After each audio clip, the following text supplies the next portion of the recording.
This is the sixth question from the Digital SAT Test 1 Module 2. This is from a Bluebook app, the harder set of math questions.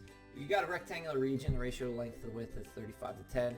If the width of the rectangular region increases by 7, that 10 becomes a 17, and we're solving for that.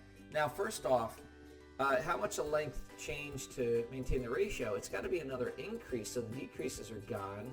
And the decoy answer is increased by 7 units. So you know the answer is B before you do any math at all, because ratios are based on multiplication and division, not addition and subtraction.